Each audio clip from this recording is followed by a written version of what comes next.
छत्तीसगढ़ से सशस्त्र नक्सलवाद अब खत्म हो चुका है। गृह मंत्री ने संसद में घोषणा करते हुए बताया कि 31 मार्च 2026 वो ऐतिहासिक दिन है जिसे बस्तर वासी हमेशा ही याद रखेंगे। छत्तीसगढ़ निर्माण के बाद से माओवादियों से लड़ते हुए केवल बस्तर में ही 1403 जवानों ने अपना सर्वोच्च बलिदान दिया। आज जब पूरा देश माओवाद के खात्मे पर चर्चा कर रहा है तो ऐसे में उन परिजनों से बात करना, उन्हें सम्मान करना बेहद जरूरी है जिन्होंने अपने परिवार के सदस्यों को हमेशा के लिए इस लड़ाई में खो दिया है।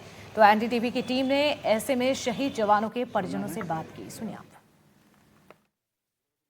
आज 31 मार्च 2026 है वो ऐतिहासिक दिन जिस दिन के लिए देश के केंद्रीय गृह मंत्री अमित शाह ने दावा किया था कि आज के दिन पूरे देश से सशस्त्र माओवाद पूरी तरह से समाप्त हो जाएगा।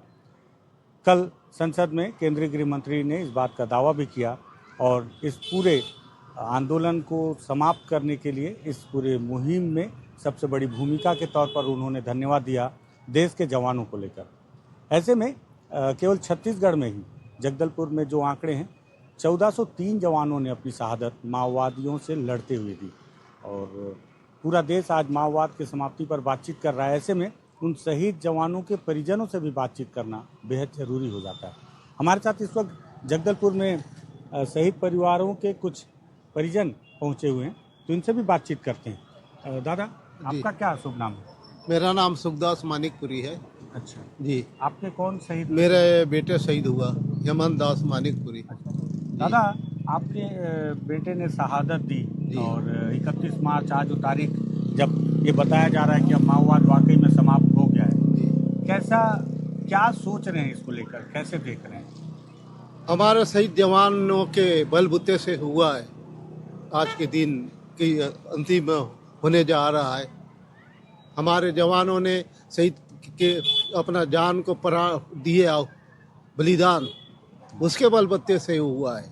किसी नेता ने जंगल में लड़ने नहीं गया तो हमारे जवान, हमारे बेटे, हमारे बाप, हमारे भाई ने गया है। आपके कौन शहीद हुए थे?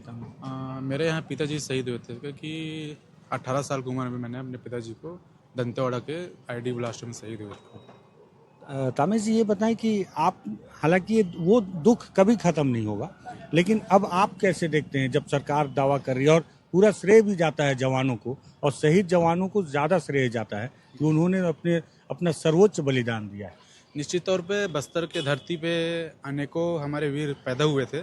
माँ दंतेश्वरी के आशीर्वाद से उन्होंने अपने माता जी के कोख में 9 महीने तक पले पढ़े, उसके बाद जन्म लिए और जन्म लेने के बाद उन्होंने ये नहीं सोचा होगा कि हम आने वाले समय में माँ भारती के सौगंध लेकर के इस मातृभूमि के लिए अपने प्राणों को न्यौछावर करेंगे।